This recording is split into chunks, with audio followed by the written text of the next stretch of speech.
¿Cómo está, economista? ¿Me escucha bien? Sí, muy bien, Jimmy. Y un abrazo, gracias por esta entrevista. Saludos a Guayaquil, a Guayas, a la patria entera. A ver, economista, en los próximos días, entiendo que es a finales de agosto, se va a realizar ya una asamblea o convención, usted me dirá la palabra exacta, de Fuerza Compromiso Social. La pregunta es, ¿ese día va a generarse una especie de nacimiento de un nuevo movimiento con otro nombre? No sé si incorporando elementos nuevos, etcétera, que se va a llamar Revolución Ciudadana? ¿Es eso correcto? En principio, esa es la propuesta, pero todavía no se ha decidido. Para eso es la convención. Incluso todavía no se ha decidido en forma absoluta el nombre, pero la tendencia mayoritaria es que se llame Revolución Ciudadana. Mira, Compromiso Socialista 5 nos abrió sus puertas en el 2019 para elecciones locales. Y para elecciones del 2021 llegamos a un acuerdo. Ellos ponían ciertas candidaturas, pero después nos pasaban el partido porque la Revolución Ciudadana no tenía partido, la principal fuerza política. Nos habían robado Alianza País, 3 veces nos impidieron inscribirnos como partido propio, Entonces, para evitar esas trampas, ese boicot del Consejo Electoral, la idea era que nos pasaran el partido como efectivamente sucedió. Y tú conoces muy bien cómo es la historia. Finalmente eliminaron a Compromiso Socialista 5. Con ellos no nos inscribimos con Centro Democrático Listas 1, pero cumplimos absolutamente todos los acuerdos, porque esa es nuestra manera de actuar, eso es la ética política. No necesitamos ya Compromiso Socialista 5, lo hubiéramos podido decirle no, muchas gracias, pero teníamos un compromiso y lo cumplimos, y luego le devolvieron la personería, y entonces ya estamos nosotros gobernando, si cabe el término, Lista 5, y la idea es que sea el partido de la Revolución Ciudadana. La idea es también, supongo, que habrá elección de nueva directiva. Sí. Hay ya algunos candidatos, no sé si... Bueno, la elección es por listas, ¿no? Allá. En verdad se llama asamblea en el estatuto, pero nosotros llamamos convención, es como decirle a la Asamblea Nacional Congreso. Todo el mundo va a entender a qué te refieres. Entonces, la elección es por lista. Muy probablemente la lista que yo apoyaré la encabezará Marcela Guiñaga. Ojalá haya una sola lista, una lista de consenso. En todo caso, si hay más de una lista, que se elija democráticamente, pero que eso nos una en lugar de dividirnos. Bien, hay algunas cosas de la actualidad nacional también que es necesario conversar con usted, economista. Son muchas, pero empecemos por la consulta popular. Si bien ha anunciado el gobierno que es probable que no se dé este año, no deja de ser un tema que nos tiene hablando todos los días en todos los medios.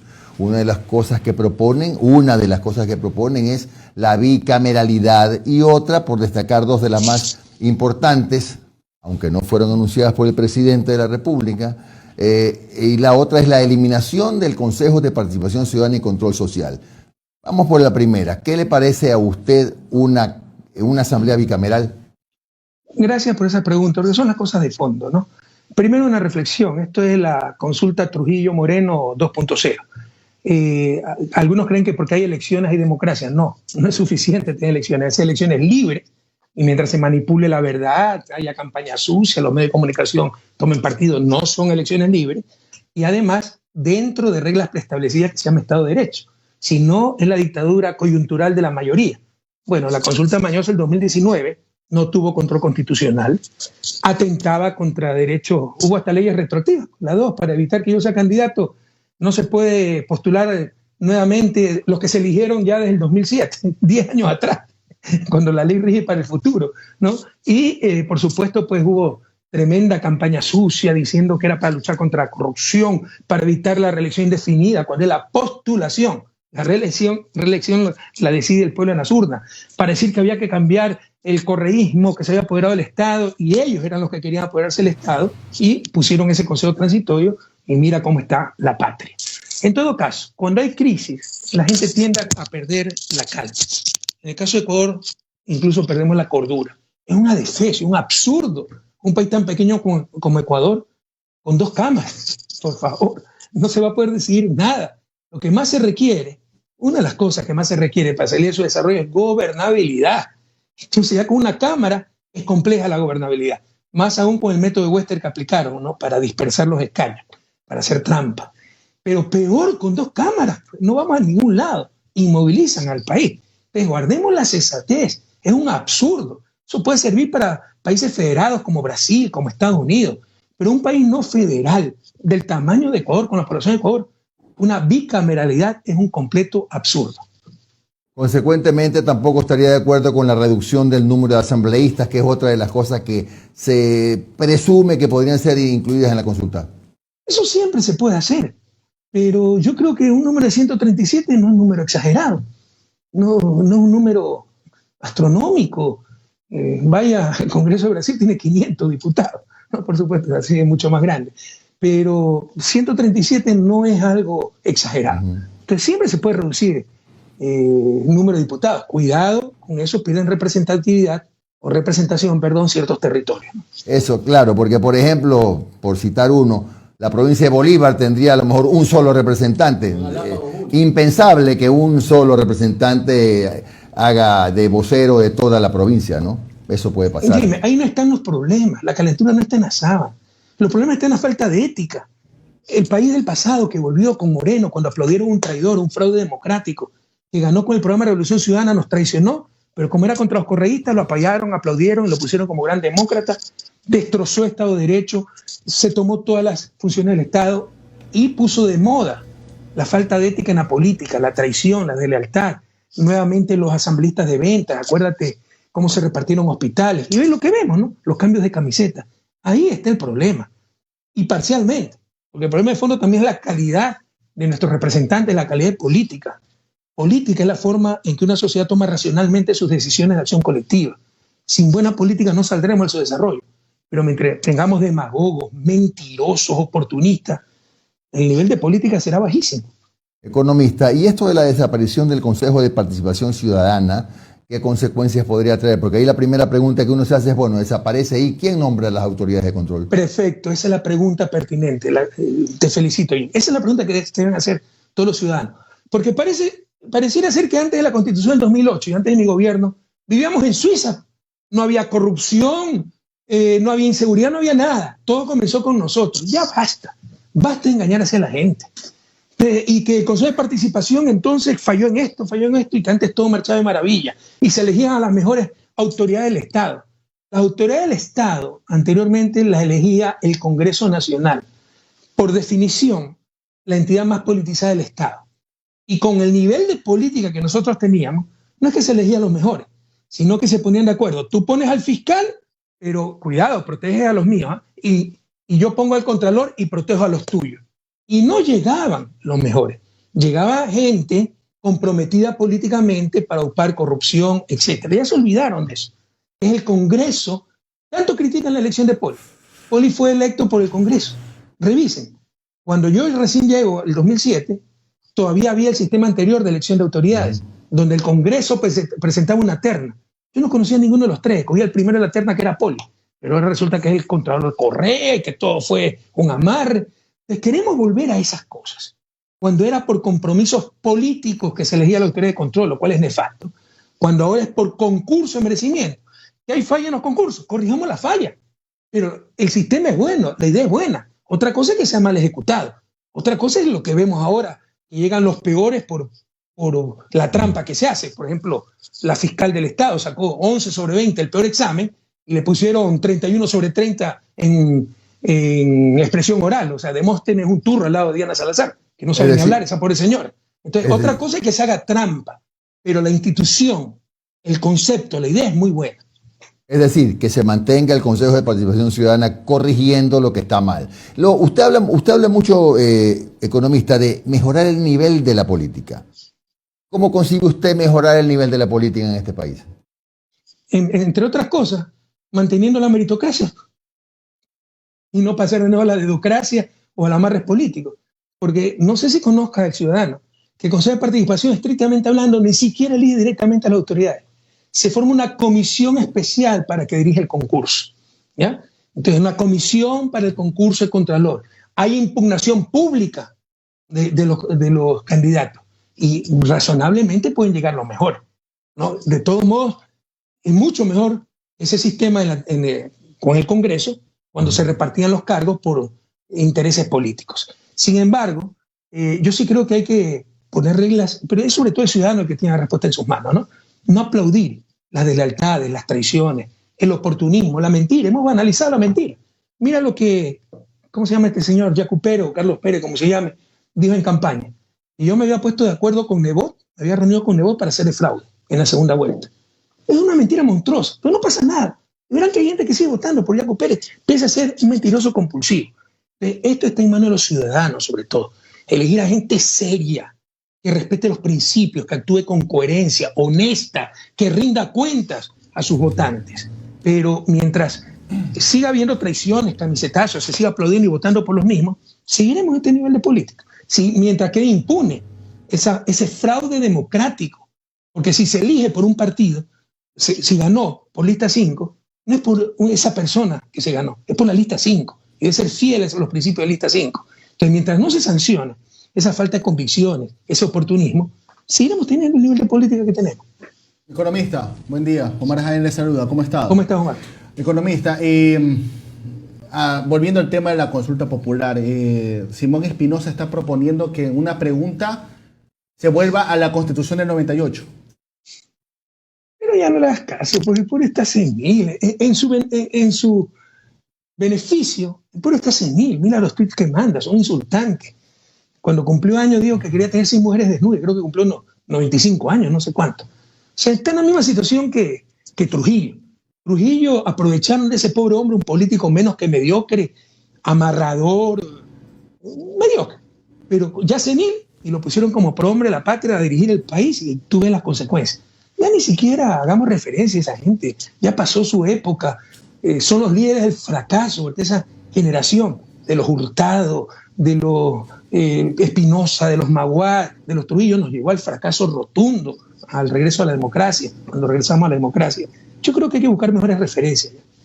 Economista, permítame regresar también al tema de la lista 5. Ya no le voy a poner nombre por el momento hasta que se dé la asamblea, pero a ver, es notorio que en las últimas horas el tema por el cual está girando todo va por la salida de Vanessa Freire, que renunció a Fuerza Compromiso Social. Un día después se separó del bloque de UNES. Ayer la tuvimos en este espacio y ella explicó que se retira porque se considera que no se está dando un proceso democrático en esta preasamblea, y que además se ha apartado y no se está considerando a la gente de base de Fuerza Compromiso Social, que desde el 2014 creo que se fundó el movimiento, no se le está dando el espacio correspondiente. ¿Es así? ¿Usted qué le responde a ella? Mire, yo no estoy aquí para hacer famoso a nadie, pero en todo caso, ¿qué espera que diga? Me voy porque no perdimos la presidencia y ya no tengo troncha y acá me ofrecen más. Esa gente que hace la política en negocio verá que más temprano que tarde van a aparecer los espacios que le han dado en el IES, en el sistema de salud, en los ríos, pero hay que acabar con esa práctica, un fraude democrático. ¿Cuántos votos saca esa señora por ella misma? Ninguno. Era pésima candidata. Se la puso respetando los acuerdos con compromiso social, que no teníamos que respetar, pero esa es nuestra ética política, para que se comporte de esa forma. Entonces, hay que poner un coto a esto, por el bien de la República, por el bien del país. Nosotros organizaremos la revocatoria de mandato de esta señora en Los Ríos, porque Los Ríos no merece tener una representante así. Es un fraude democrático lo que ha hecho esta señora. Se ha servido de nosotros. Entonces, por favor, Los Ríos queridos, Babahoyo querido, militancia querida de Los Ríos, a prepararnos para reunir firmas y hacer la revocatoria del mandato de esta mala asambleísta y ya poner un fin, un punto final a estas prácticas tan nefastas de la política ecuatoriana. Economista, usted hablaba sobre estas candidaturas de consenso, ¿no? Que unan más que dividan. Pero hay un cierto sector o ciertos comentarios que hay de ex aliados que dicen que hay un grave problema al interior de Revolución Ciudadana, que usted y que algunos de los históricos líderes de la RC ven por encima del hombro a los aliados, que a lo mejor no se dan los espacios a los que en su momento fueron aliados, coyunturales en algunos casos, y que eso no permite una consolidación de las fuerzas de progresismo en el país. ¿Qué respuesta le da a eso? No podemos contentar a todo el mundo, pero a la izquierda le encanta autoflagelarse, autolapidarse. Yo les pregunto, ¿qué otro partido hace una convención? Nosotros estamos haciendo una convención. Pero no me invitaron, no me avisaron con 3 meses de anticipación. Sí, pero no me mandaron por escrito la invitación y van buscando la quinta pata al gato. Esto es más o menos como en el gobierno, ¿no? Cuando roba la derecha es como que sí es normal. Pero que tengamos un caso de corrupción en 10 años, de gobierno, ya se rasgan las vestiduras. Y en el fondo, ¿sabe qué es? Hablando de la izquierda, vanidad. Para decir, yo no soy como estos, yo sí soy transparente, yo sí soy participativo, democrático, yo no soy como estos. A superar esas vanidades. Aquí hay un bien mayor que se llama Ecuador, incluso si fuera cierto, ¿no? El proyecto país supera cualquier justa o injusta reivindicación individual. Hay un bien mayor llamado Ecuador, unir todas las fuerzas progresistas para recuperar la patria. Ya. Economista, antes de darle el paso a Londra, ¿qué pasa con los concejales de Quito que, a ver, llegaron por fuerza de compromiso social, ¿no? Pero llegaron con el impulso electoral de la RC? ¿Qué sucede con estos? Creo que son 3 concejales. Lastimosamente 3 mujeres, ¿no? Mónica Sandoval, Gisela Chalá y Brigitte Vaca, que se vendieron al mejor postor. Mire, ese es un buen ejemplo. Nosotros no vamos a ocupar nunca eso. Nos quiere acusar la derecha, los medios de comunicación quiteños, que estamos apoyando a Yunda y no queremos a Quito. Nosotros nunca apoyamos a Yunda. Fuimos la única oposición en el municipio. Yunda derrotó a nuestra candidata y muchos votaron por Yunda creyendo que era nuestro candidato. Con esos votos ganamos la alcaldía de Quito. El que sí apoyó a Yunda fue de la lista Yunda, es Santiago Guardera, que traiciona a su patrocinador y ahora es alcalde. Por último, si Yunda es todo lo que dicen que es, que renuncie pues Guardera por decencia, porque él apoyó para que llegue ahí. No, es la trampa, es la zapada. El que no se suma a la zapada odia a Quito. Por favor, quiteños, ya no podemos caer en esas trampas. Nosotros leímos la orden, por si acaso, a lo de Yunda. Que es corrupto. Bueno, pruébenlo en un juicio. Pero las causales por las que se vota Yunda, con eso se irían todos los alcaldes del Ecuador. Con eso se hubiera ido 3 veces, ¿cómo se llamaba este canguil? Rodas, ¿no? Mauricio Rodas. ¿Pero por qué no lo votaron a Rodas? Porque sí tenía pedigrí, pues eso es todo. En cambio, Yunda no tiene, y nunca le gustó a la oligarquía quiteña. Eso es todo, no se engañen. Entonces, indiecito, cholito, hay que votarlo. Pero en todo caso, les van a pedir revocatoria. Estos son deleznables, ¿eh? ¿Les van a pedir revocatoria a las concejales? Disculpe, economista. ¿Van a pedir revocatoria? ¿Van a hacer un proceso de revocatoria para ellas? Lo vamos a estudiar. Esto es reciente, lo vamos a estudiar muy probablemente, aunque van a tener todo el apoyo de los medios de comunicación. Porque la mejor manera de que un correísta pase corrupto, autoritario, tirano, etcétera, es que traicione a Correa. Entonces pasa a ser ya el héroe, la heroína, Santa Teresa de Calcuta. Así nos manipula la prensa, ¿no? Pero vamos a estudiar esa posibilidad porque la decisión colectiva fue no prestarnos esa jugarreta política contra el alcalde y no participar de la administración de Guardera. Si aquí hay algún culpable es que Yunda sea alcalde de Guardera y ahora es el alcalde de Guardera, ¿qué sentido tiene eso? ¿Cómo está, economista? Le saluda Londra Santiago. ¿Cómo le va? ¿Cómo está, Londra? Estoy hace rato tratando, estoy medio chueco en la imagen, estoy tratando de cuadrar el teléfono y no puedo, no sé. Ahí se ve bien. Oye, economista, hablando de la manipulación de la prensa, ¿no? Le voy a hacer una pregunta y le voy a explicar también un poco por qué la hago. ¿Usted cree que los medios de comunicación, sobre todo, son ahora lo que los bancos fueron en el siglo pasado? Le pregunto por qué. Los bancos eran los grandes actores, ¿no?, de políticos del siglo pasado y alcanzaron la cúspide con el gobierno de Mahuad, ¿no? Entonces, mientras que en el gobierno de Moreno, no sé si usted se dio cuenta, al menos es mi análisis, fue un gobierno de periodistas, de medios de comunicación, de blanquear un poco lo que sucedía o lo que no sucedía o lo que no se hizo. Y yo creo que ahora continúa este tema. Entonces aprendimos del 99 que los bancos debían ser regulados. Pero ¿qué pasa con los medios ahora, economista? Usted tiene razón. Incluso a inicio del siglo XX, en la época de la plutocracia, los banqueros ponían a sus abogados. José Luis Tamayo, el de Las Cruces sobre el Agua, ¿no? Abogado de banqueros, había dinero privado. Urbinajado era famoso gerente del Banco Comercial y Agrícola, era el poder tras el poder. Entonces, en los bancos, el capital financiero dominó mucho tiempo al país, lo sigue dominando. Lo que pasa es que tiene instrumentos. ¿O acaso Teleamazonas no es el capital financiero? ¿O acaso TC Televisión, que ya lo están manejando de nuevo los Isaías, no es el capital financiero? Tienen instrumentos, pero ellos son el poder tras el poder. Sin embargo, usted tiene razón también en que los medios de comunicación son un poder en sí mismos.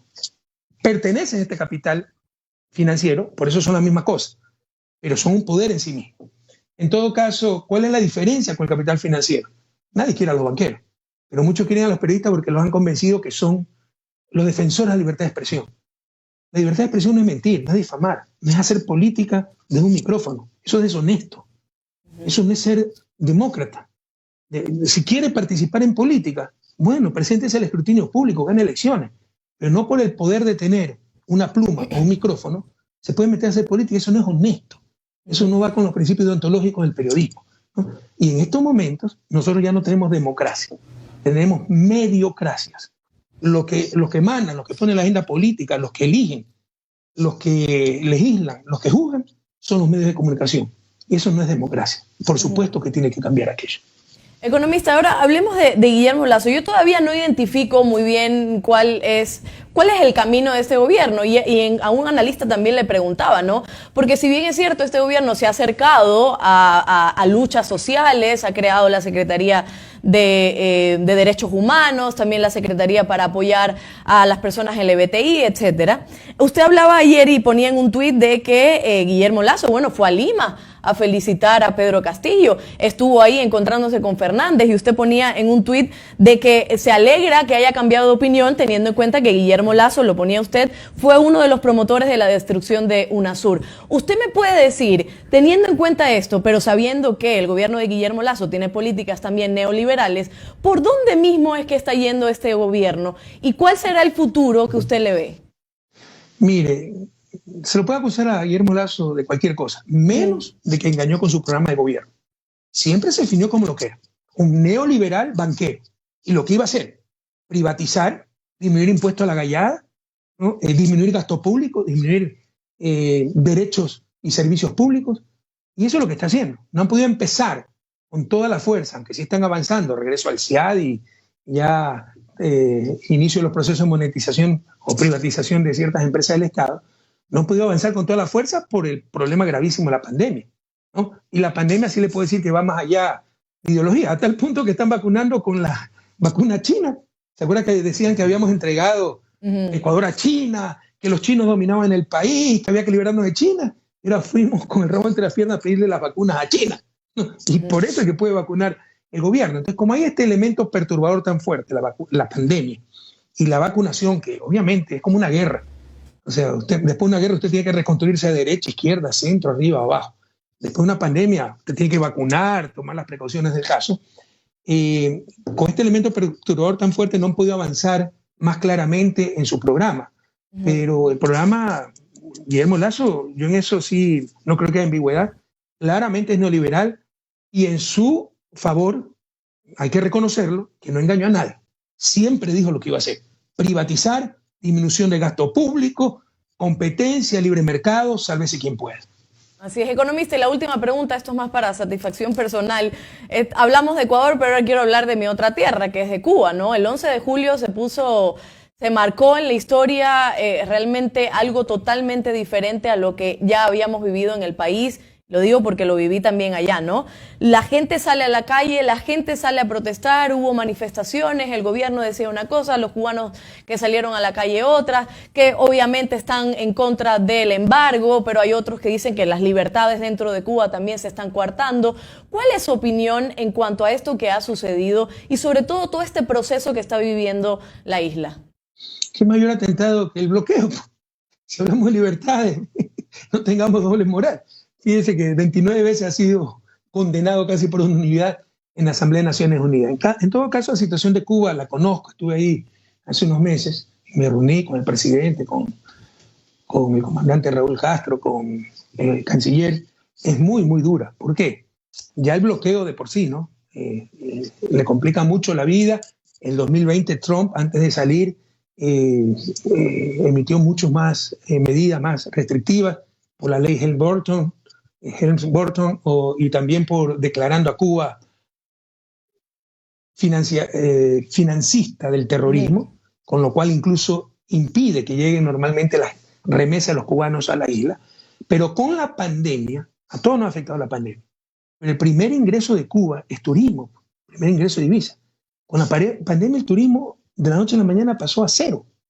Entonces la situación es extremadamente dura. La gente no la entiende, solo ve que no hay trabajo, que no hay comida, que no alcanza el sueldo, que no hay medicina y se desespera. Pero hay que mantener cabeza fría y ver que además del bloqueo, que ya es un problema permanente de más de 60 años, con la pandemia se pulverizaron pues, los recursos del turismo, que era el principal ingreso de Cuba. Bien, economista Rafael Correa, expresidente del Ecuador, le agradecemos mucho por estos minutos de su tiempo. A usted, que tenga muchas un buen gracias. día. Un fuerte Hasta abrazo, luego. cuídense.